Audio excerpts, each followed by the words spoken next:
Hello, and welcome to my rules explanation slash playthrough of Through the Ages, A New Story of Civilization. Um, this game is one of my favorite tabletop games, and it started with the previous edition. I really enjoyed the previous edition, which was just Through the Ages, A Story of Civilization. Um, this one came about, the new Story of Civilization came about because they were digitizing that old edition and they updated some of the rules, they updated some of the cards to make them more balanced, and they ended up publishing a new edition as well, thanks to the modifications of the digital edition. The digital edition is fantastic. It lets you play Through the Ages whenever you want. This game can be a bit of a beast. It can be quite long. Getting it to the table is not the easiest thing in the world. So being able to play it whenever you want, against AI, against people around the world, there are challenges in this. It's all primo, wonderful, fantastic. So given all of that, I highly recommend the digital port, especially as a way to sort of familiarize yourself with the cards before you play in person with somebody, or even just to get the rules down. It doesn't matter. You can play it in person too. Nobody cares. I mean, people care. If you have a game group or you know of a game group, chances are somebody in that game group wants to play this game more often than they do. So let's go ahead and start a game. We will do a custom game. Now, we're not going to play by the tabletop rules. We're going to play by the digital rules. And all that does is affect colonization. And we'll talk about that when we get to it. So it'll be us versus green, the green team. So let's take a little peek-see-poo at our screen here and talk about what we can see. Now, like I said, this game a little bit hefty. So as we go through, I will probably be reiterating things or discussing new things. I don't want to overwhelm at first with a lot of information before we get to put it into action. So let's just take a look at what we can see here. This is our card river where we'll be able to purchase new cards and technology for our civilization. This little bar here gives us kind of a status update about where our civilization is. This tells us how many cards are left in the age. There are ostensibly 5 ages in Through the Ages, but the first one and the last one are not really complete ages. They only last a turn, about a turn each for each player. The first age, Antiquity, is what we're starting with here. These are kind of our starting cards. Then there'll be ages 1, 2, and 3, which are full-length ages. And then age 4, which is just, again, 1 turn per player, to kind of wrap things up a little bit. So ages 8 and 4 don't really, I don't think they count towards that age amount. I almost said age limit, that'd be wrong. So this tells you how long you have until the age is over. This is us. This tells us our strength, what value our strength is at, and who our leader is. So right now, both of our civilizations are leaderless, and we both have 1 military strength. Now this military strength is coming from these guys over here, our warrior units. So if we tap on them, we'll see our warrior card. And this gives us a good introduction to cards in general. So if we look up here, we see these rocks. Rocks are what we're going to use to pay for workers to, you know what, let's not talk about warriors yet. Let's talk about farms. So this is a farm. We need food in order to make new worker babies. And then we assign our worker babies to these cards, and they produce whatever's at the bottom of the card. So any worker on agriculture on our farm, we can see it's a farm because of this little wheat stalk up here, is going to produce 1 food during production. And production happens at the end of your turn. Any worker on bronze on our mine is going to produce 1 rock per turn. On our lab, our philosophy is going to produce 1 science per turn. And in our temple is going to produce 1 culture point and 1 happy face. No, we're going to talk about what each of those means in time. Let's start with the food. This food like I said, is what allows us to increase our population. Now, it has two uses. The first use is we can pay this price here in the arrow to move a worker from the worker bank to the worker pool. This worker is now able to be placed. He's just kind of hanging out, waiting for an assignment. These workers need to be paid for with food before we can place them. Now,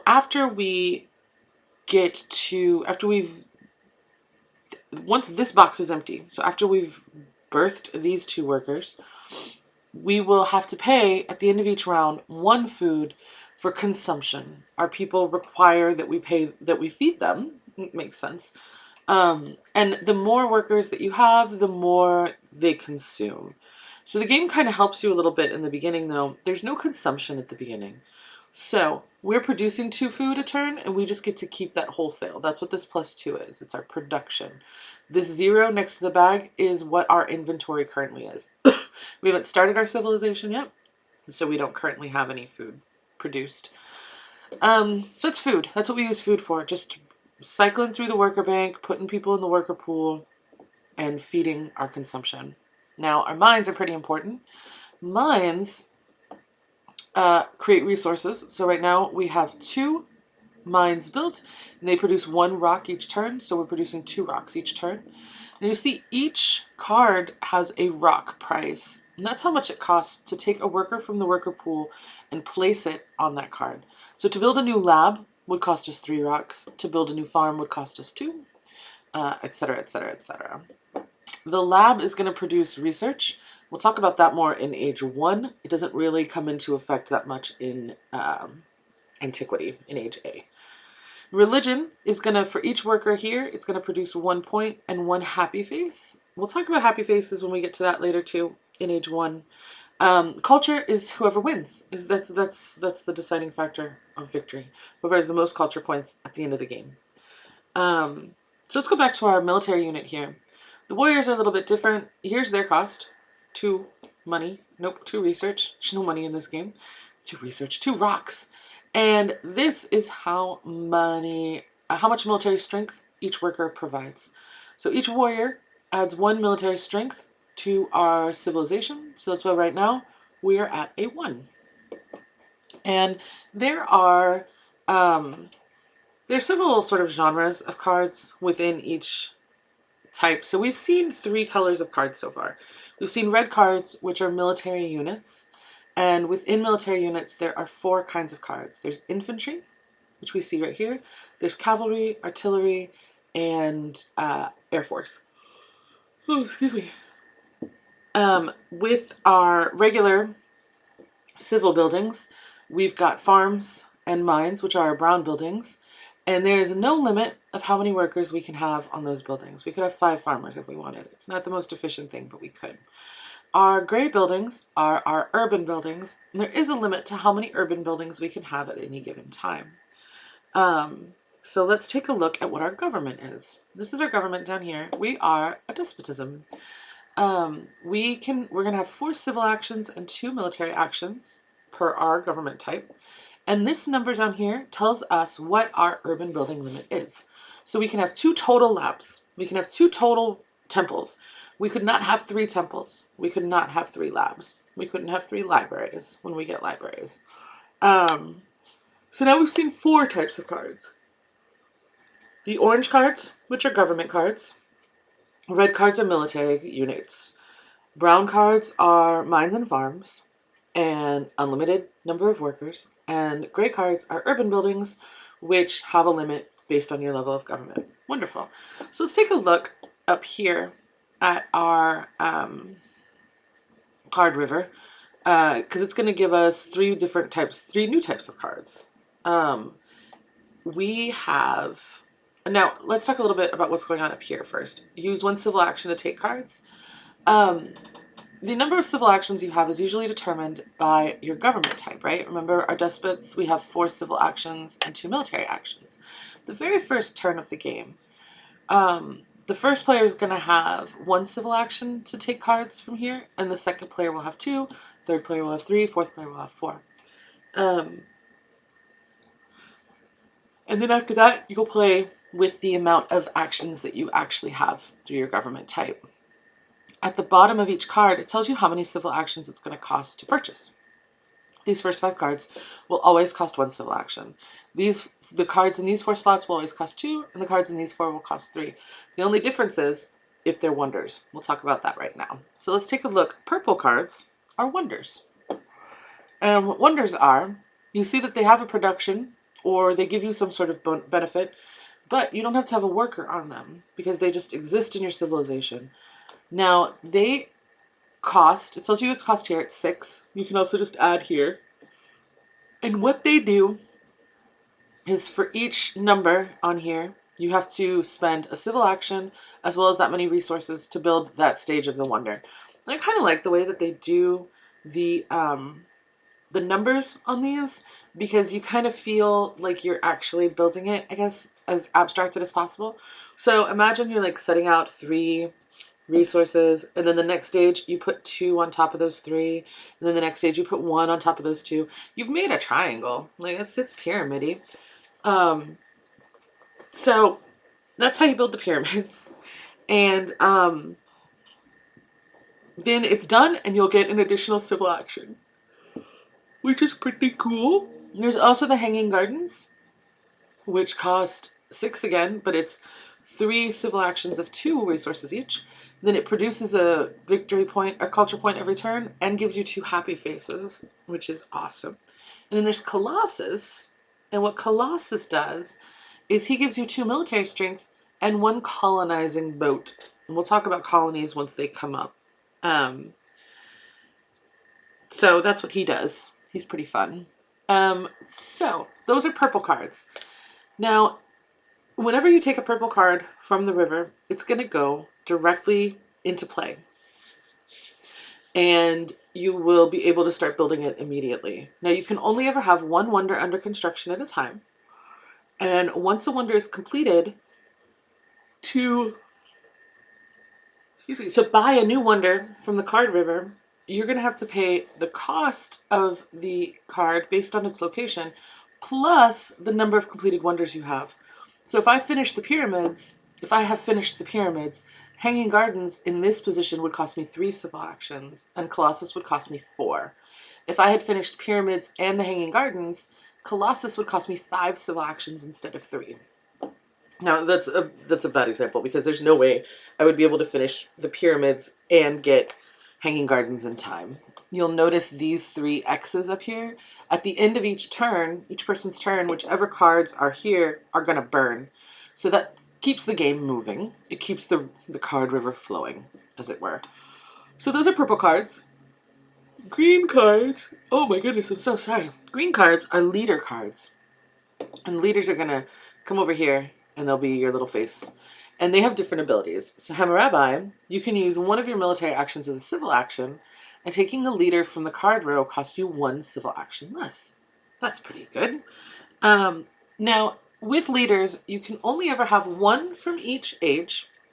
So you could have one of these age A leaders, but then you wouldn't be able to recruit any other age A leaders. You would have to wait for the age 1 leaders or the age 2 leaders. Whenever you replace a leader with a new leader, that costs a civil action to do, but then you get that civil action back. So, all right, let's take a look at little Moses here. Moses reduces the cost of increasing your population by 1. So right now it costs us 2 food to increase our population, to move 1 from the worker pool or the worker bank to the worker pool. Moses would make it cost us only 1, which is pretty neat. Homer, on your turn, you have an extra 1 resource for building and upgrading military units. When you replace Homer, so when you have a new worker or a new leader come into play, you can slide Homer under one of your completed wonders to give it an extra 1 happy face. If you do, you don't get that civil action back. So like I said, usually when you replace a leader, you get that civil action back. It doesn't actually cost anything. But if you're going to use Homer for his happy face, or her happy face, I mean, I seem to recall that people thought Homer might have been a woman as well. Well, not as well. I mean, that's instead of a man. Anyway, you don't get that civil action back.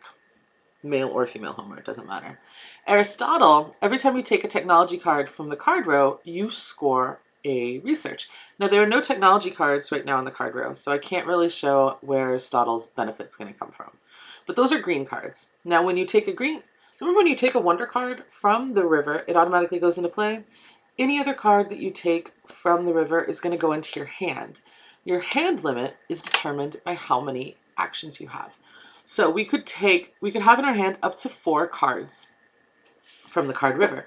You never have an opportunity to purposefully cull your hand. You can't be like, oh, well, I'll just discard this card so I can have this other card instead. That is not the way it works. You're stuck with whatever's in your hand. Now, at any point, you can't have duplicates of cards because you can only ever have one card of one type in play. The only exception is going to be these yellow cards. Yellow cards are pretty neat. So like this one, build or upgrade an urban building, which are gray buildings, pay 1 rock less. That's pretty cool. Cultural heritage, score a research, and 4 points. That also is pretty cool. Patriotism. For this turn, you have an extra 1 resource for building and upgrading military units and 1 extra military action. So the yellow cards are going to give you some kind of temporary bonus or discount or benefit. And the thing with them is you take them from the card river, they go into your hand, you have to wait till at least the next turn to play them. You can't play them on the same turn that you buy them from the river. So they involve a little bit of forethought. I don't lean heavily on them, probably because I'm not the world's best Through the Ages player. But they're not, I like them. I do, don't get me wrong. I like the yellow cards. I find them very beneficial at times.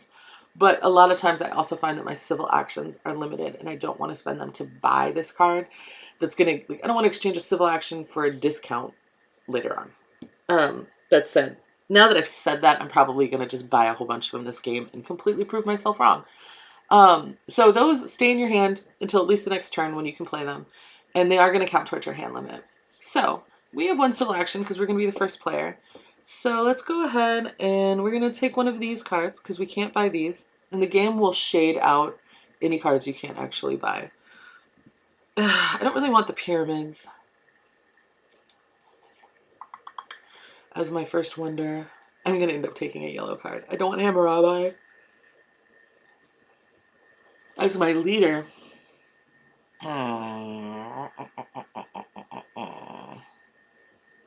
Okay, we're going to go ahead and take Urban Growth as our card.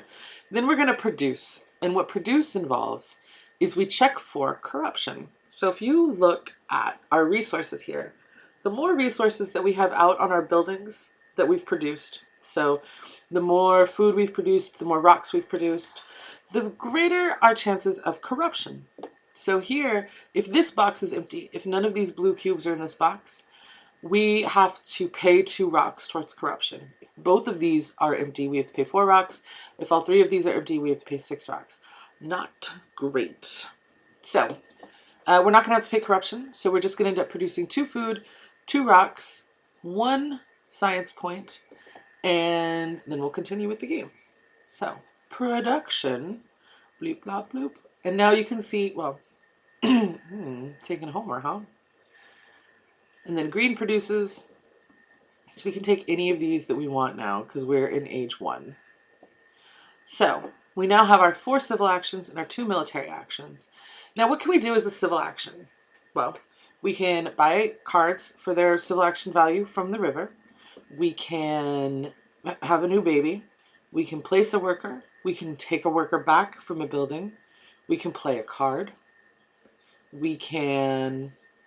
That's pretty much it for now, for those. We'll be able to upgrade once we get better buildings. For military actions, we can build new units, remove units, or play military cards, which we don't have yet. We're not too worried about military right now, because we're both at 1. So we're actually not going to take any military actions this turn. If you don't use your military actions, you'll be able to draw 1 military card for each military action you don't use, up to 3 cards, which is pretty useful. And then we can start looking at what those military cards are, and I can start explaining those. So let's see what we're going to do with our turn this time. We are going to have a new baby. Wait. before we have a baby, do we want Moses or Julius Caesar? Now we know we're okay because we know green took a leader last turn, and green can only take 1 leader from antiquity. So we could wait to take Julius Caesar until later. Julius Caesar, after you play a political action, you may play another political action, and this ability can only be used once per game.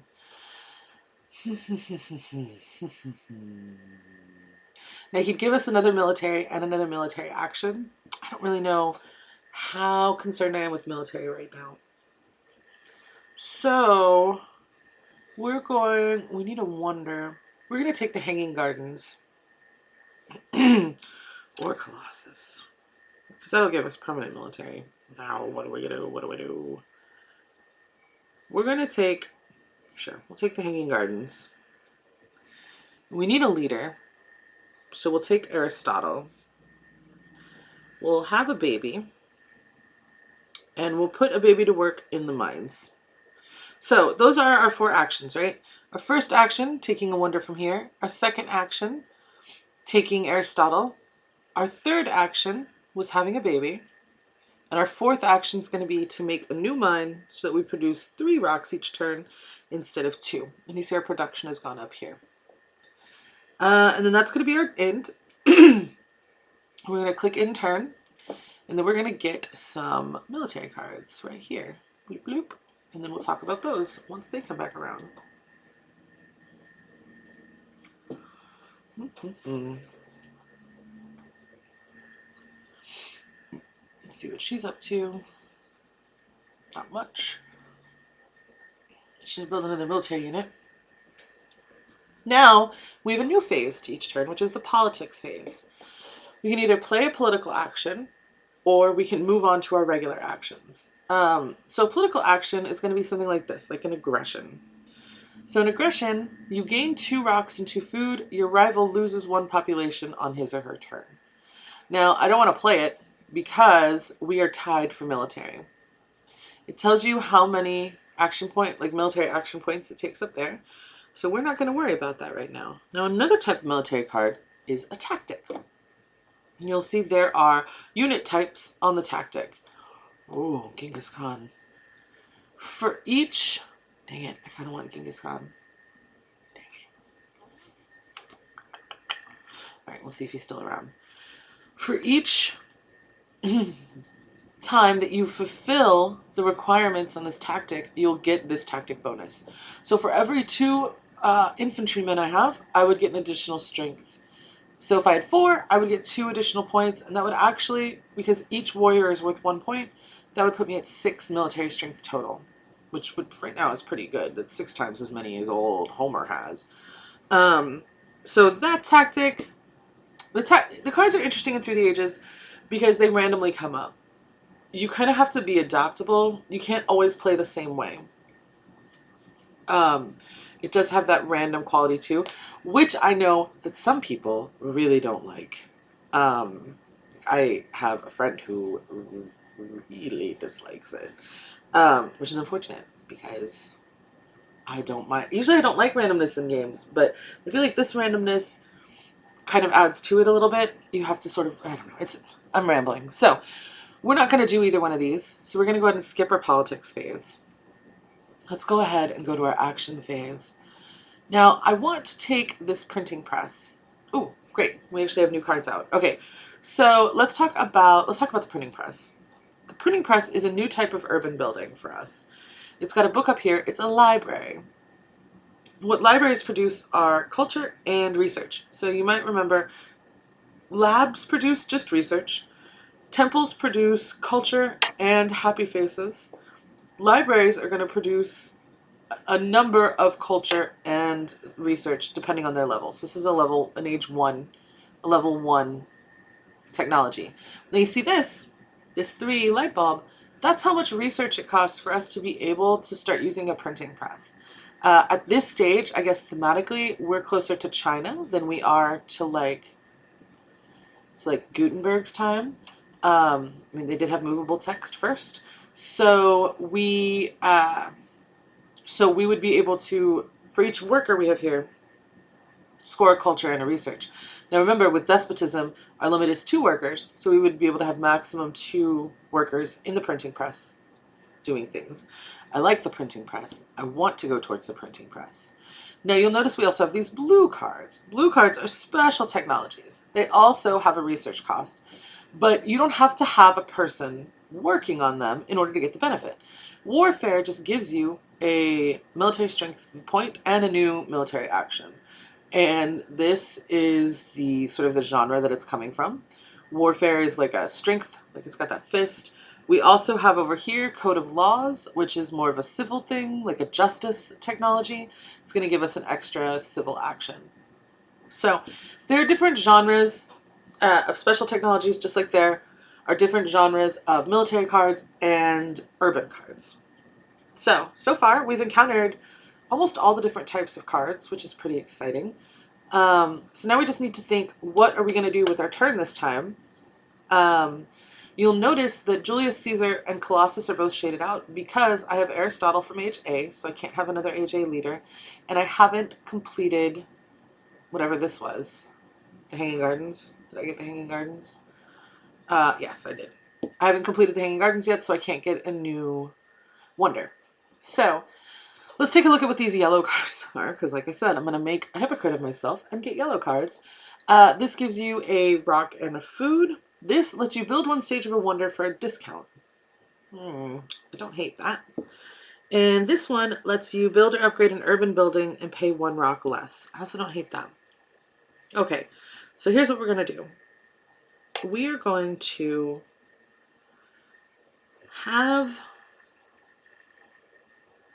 we're going to take Engineering Genius. We're going to play it next turn.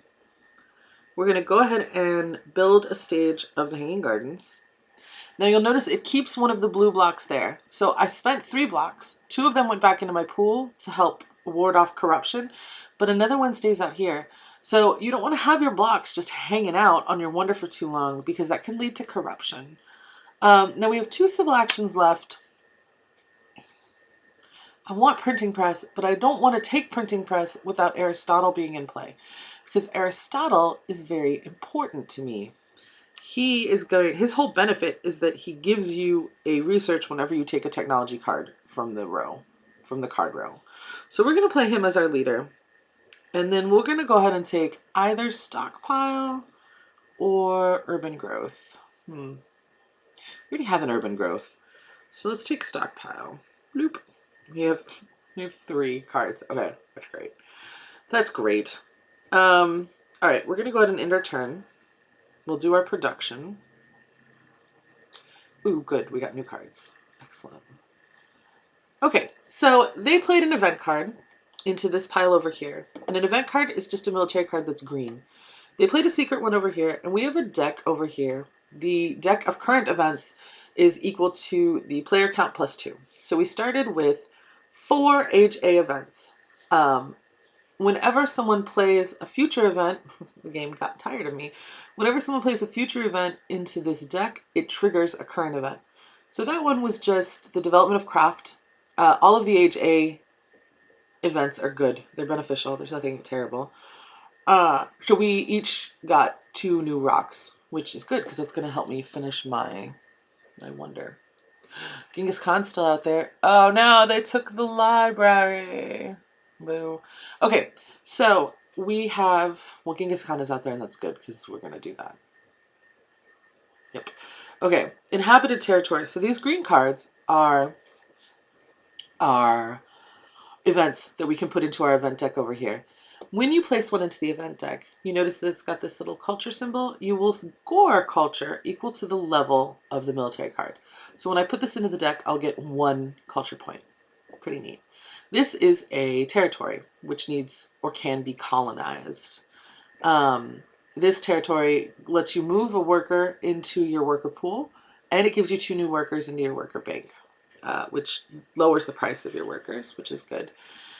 We're going to go ahead and prepare this as a future event, and then once we get a colony up as a current event, we'll talk more about them. What event did we get? The development of religion. On your turn, you can build an AJ temple for free if you have an idle worker. Now, we do have an idle worker, but I don't want a temple. I find that temples are restrictive, probably by design. So we are not going to build a temple because we are going to get happy faces from our wonder.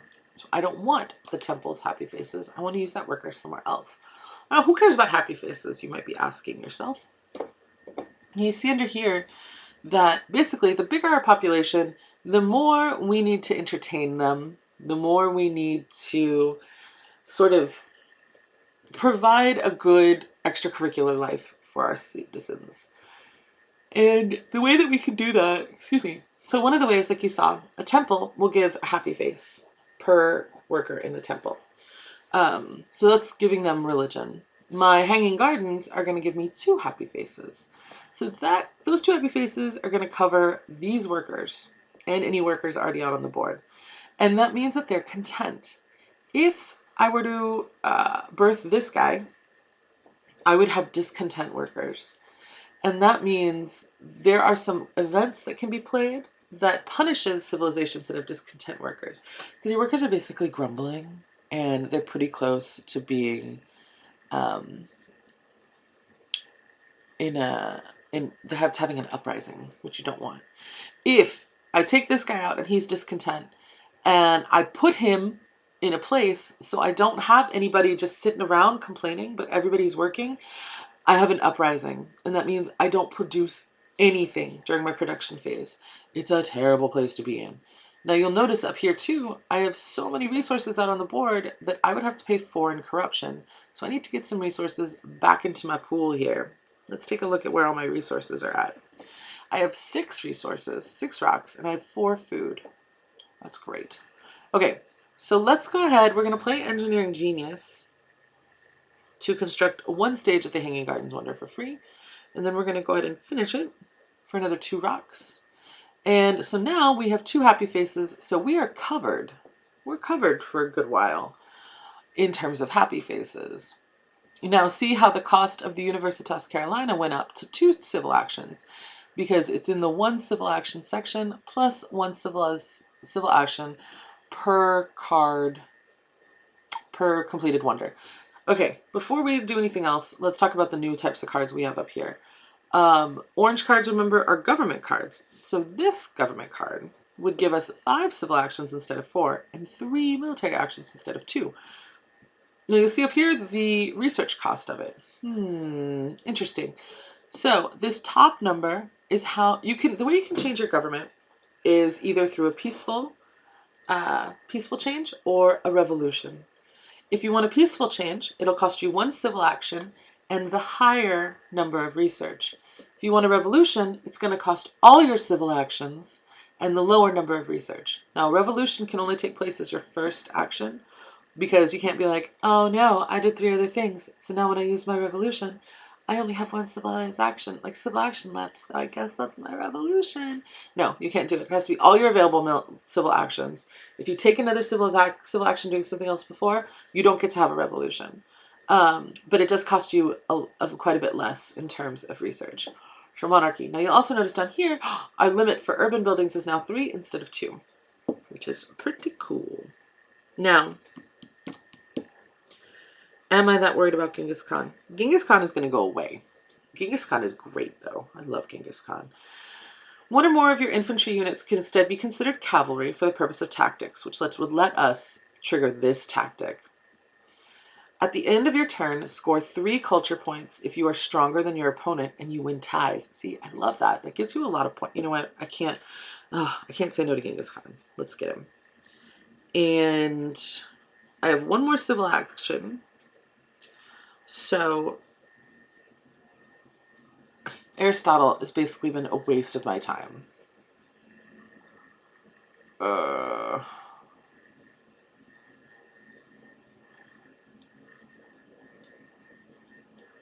Alright, we're going to make a new baby to try to get some resources back down here.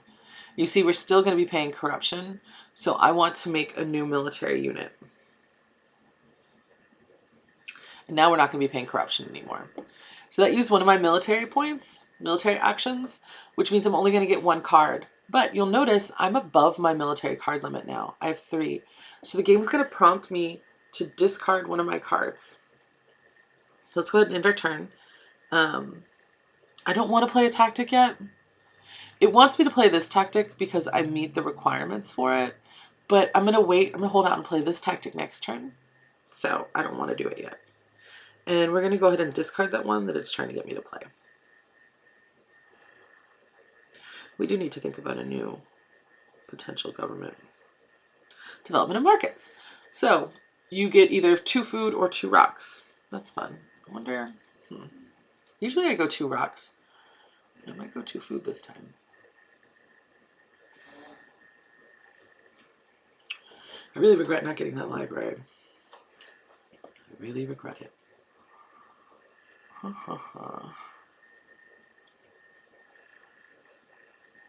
Okay. So we have a new event card here, which is Reign of Terror. The weakest civilization loses a population. I don't anticipate being the weakest civilization, just because remember, I get 3 points for being the strongest at the end of my turn. So I'm going to go ahead and put this in the pool. And development of civil life. On your turn, you can either increase your population, build a farm, mine, or urban building, or develop a technology. And each of these things costs, you have a discount of 1. Now I'm definitely going to do one of these things because it's not going to cost me a civil action to do since it's with this event. So what I want to do, oh yeah, I forgot, I got to do this too. Well, what are we looking at? We got 5 rocks, 3 food. If I get 2 more food, I'd be able to pull out 2 more people. I'm not that worried about that. Joan of Arc. Ugh, Joan of Arc. Joan of Arc is great if you have temples, which I scoffed at earlier. So I won't be building any temples. No. Okay. Alright. So these are the things that we still need to do. We need to get rocks or food. Alright, we'll just take rocks. And we're going to increase our population for a discount of 1. Okay. So I need to, before I replace Aristotle, I need to at least use his benefit once or twice. So I'm going to take, because monarchy costs 8. Masonry, I like masonry. Masonry gives you a discount when you're building urban buildings, and you can build 2 stages of a wonder for 1 civil action instead of 1 stage for 1 civil action.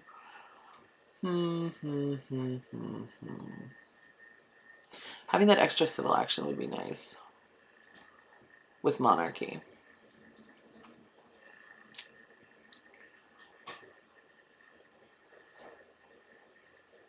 Okay.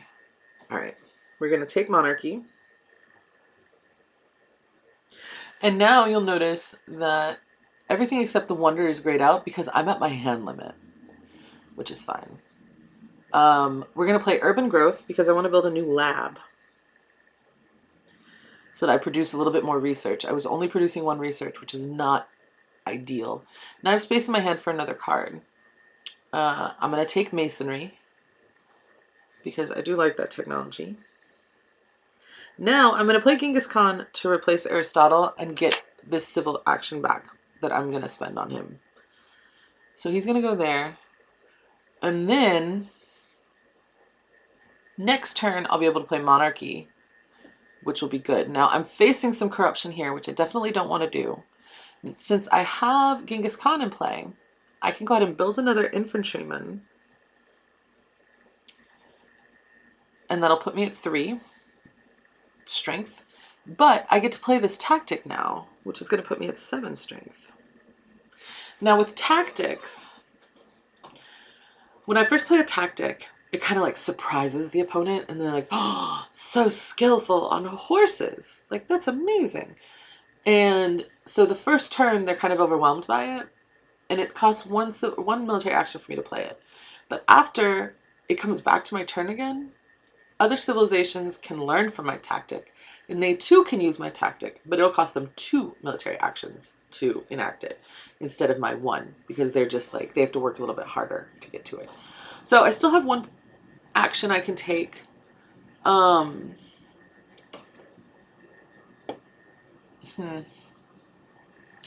Taj Mahal, the reason I could take the Taj Mahal right now, because I replaced my leader this turn. And this taking this wonder cost me 2 civil actions less, which is to a minimum of 1. You know what? It's always good to have a wonder around. So we'll go ahead and take that. Okay, and now, wait. Oh no, I guess it didn't cost me anything. It was free. Well, crud. I don't want to do stockpile because, you know what? I could build a phase of the wonder. Let's build the first stage of the wonder. Perfect. Now we can end our turn. We're not going to get any new, it sounded like my niece, who is 3 or 4, so that's not a compliment. Great, Reign of Terror came out. Green team loses a population. I didn't get any new military cards because I used all my military actions to boost my military up to 7. Now, ideally, green isn't going to do anything. It's not going to happen. They're going to do anything to build. Oh, they built a library just to rub it in my face to increase the military, which they did not, which is grand. So we can go ahead and play this. Now my heavy cavalry is a common tactic. We can go ahead and play this aggression against them. So they can try to match. I have a 5 military strength advantage over them. I would gain 2 food and 2 resource rocks, and they would lose a population on their turn. Let's see. Yep, it was a successful aggression. I feel super. It's weird. I feel really bad. I'm really not combat-y. I'm aggressive as a person, but not like combat-y aggressive in games. Like I don't know. But I got some stuff for it, so I guess aggression pays off. But I gotta be careful because see this, ugh, not great. So here's the first thing I want to do. I want to get monarchy out. Because I need to get those extra actions.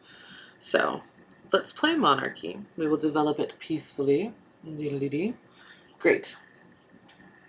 Now, I spent 2 of my military actions already just on that aggression, so I'm only going to have 1 left, which I'm going to keep to draw a military card because I have none. Let's take a look at what we have up here. We have some new cards that we haven't really looked at yet. Iron is our upgrade for our bronze mine. I really want to take that card. I'm going to take that card because I need to upgrade these guys. Knights are legitimate cavalry, not Genghis Khan trade my infantrymen to ride horses cavalry. So I'm probably going to want to take that as well because once Genghis Khan is dead, my tactic is going to be useless because I just have a bunch of guys who I guess forget how to ride a horse when Genghis isn't around anymore. What else? Alchemy is our upgrade for our lab. Ooh, let's talk a little bit about upgrading. We didn't really talk about this. Let's talk about iron. So we pay this cost, and then iron gets put on top of my bronze, not covering it. But you see that each worker that's on an iron mine is going to produce 2 rocks instead of 1. Now what that means is they're not producing 2 blue cubes. They're producing 1 blue cube, and any blue cube that's on this card is worth 2 rocks instead of 1. So what does that mean for us? We can build a new iron mine with a worker we have in our worker pool, putting them in there, paying 5 rocks for it. Or we can pay the difference between our higher technology and our lower technology cards to upgrade an existing mine to our new level. So our bronze, remember, costs 2 rocks. So to upgrade to iron would be the difference between 5 and 2, which is 3. So I could pay 3 to move one of my bronze miners up to my iron mine. Of course, all that's kind of moot right now because I have 0 research, which now with my monarchy, I can have 3 buildings of an urban type. So I'm going to go ahead and build a new lab because there's still no library out here. There's still no library. Oh, I don't have a person. Let's have a baby. And then let's build a lab. There we go. So it was 2 civil actions. Now, let's see. Swordsman is our upgrade for our infantrymen. They cost 1 rock to upgrade, and they are worth 2 instead of 1. Drama is a new type of building. It's a theater, and it produces happy faces and culture. Alchemy, choreography, cartography. I wish there was a technology that was choreography. Cartography gives us a military strength and a colonizing strength. And again, we'll talk about, just remember these colony boats bonuses. We'll talk about those later. So I have 2 actions still. I'm going to go ahead and take iron and knights. Now we're not going to hit corruption, which is good. Ooh, we could have built a stage of our wonder. Doesn't matter. We had things we had to do. We're making 3. Wonderful. All right. So green's taking her turn. Her military is even lower than it was. She just boosted it a little. She took cartography. Oh, look, there's another library. Oh, I won't take that. There's only 10 cards left in Age A. Well, now there's only 6 cards left. Okay, so I'm going to stop this video when we finish Age A. Because it's already a little bit on the long side, or Age 1. I'm gonna stop the video, and then the second video will be Age 2, and I'll probably do Age 3 in its own video as well. We'll see how long it takes to do then, but because we'll start to see some more. There's different types of cards that are going to come out, particularly military cards. Oh, speaking of which, we got a new one here. This little guy. So remember when I played an aggression, that enslaved aggression against Homer? If he had had one of these, he could play it for defense against my aggression. So this counts as 2 defense, so it would boost his value by 2. Or you can play it to increase your colony bid by 1. And again, we'll talk about that when we get some colony action. I'm surprised we haven't had any colonies yet, to be honest, because I know I put one in there. Okay. So we don't actually have anything we can do for politics. In the tabletop game, another option you have for political action is to resign from the game. So if you felt that all was lost, you could resign. Now, at any given point, we could go ahead and tap on this and see what we're looking at score-wise. We're pretty... she's producing a lot more food than I am. And I have more points than she does, thanks to Genghis, because Genghis gives me points because I have more military. Okay, so we're going to just go ahead and skip the politics phase. Now, before we go on, let's talk about what happens at the end of an age. So when all these cards, when we're no longer able to replenish the card river with the current age cards, civil cards, that age, we immediately do end of age tidying. So at the end of age 1, all of our age A cards are going to be obsolete. That means the stockpile is going to be obsolete. Any wonders that I haven't completed from Age A are going to be obsolete. And any Age A leaders are going to die because they can't live forever. We also are going to lose 2 workers from our worker pool at the end of the age. At the end of Age 2, all of our Age 1 cards will become obsolete. Any Age 1 wonders and any Age 1 worker or leaders are going to die. And we'll lose 2 workers again. And then at the end of Age 3, the same thing. Age 2 cards, Age 2 leaders, Age 2 wonders that aren't completed. We lose 2 workers. So it's good to have that knowledge ahead of time. Okay. We got some stuff we got to look at here. We got 6 rocks. I don't want to take any more workers because the era is going to end soon. Oh, I don't know. They're cheap now, but I also can't afford them. I want to play the stockpile card, definitely, because otherwise I'm going to lose it. So we're going to get a food and a rock. That actually works out really well, because now we can afford a new worker. So let's go ahead and have a baby. We had a baby. And we need to do something with these rocks. How many rocks does the Taj Mahal need? It needs 6 rocks. So we could build these 2 in 2 steps. And that'll also increase our point production by quite a bit. Now, is there anything else that we want to do? We definitely want to get this iron mine up and running, but it costs 5 these things. Research. We only have 3. Now, next turn we'd have 6, which is pretty cool. So, let's go ahead. We'll just save our research for now. We need to worry about this corruption, so we're going to feed all of our resources into the wonder, I think. So let's spend 2 civil actions and 6 resources to complete the wonder. And then we're left with 1 civil action. So we can take one of these cards. We should take alchemy. Well, golly, I want that printing press. We know that Green can't take the printing press because they already took the printing press. So she'll take that next time. So let's go ahead and take Rich Land. Rich Land allows you to build or upgrade a miner farm. We know we're going to get that iron out there, so we're going to be able to use this card for a cheap upgrade from bronze to iron. Now, we don't have any resources to build any new things, any new warriors, so let's go ahead and end our turn. And we'll do production. We'll lose 3 cards. So yeah, the age will end. I don't know if, no, the age will end after this because there'll be 4 cards that need to be replaced. But printing press will still be out there, which is very good. And those 3 come out, and now it's age 2. So we all lose 2 yellow, 2 workers, like I said. Green lost Homer. Homer's dead, so they don't have a leader anymore. And they discard their age A cards. So that was age 1 and our initial rules explanation. I am going to go ahead and, in the description, once I've posted the age 2 and age 3 videos, I will put the links in the description. I hope this was helpful and enjoyable, and I hope that you have a great day.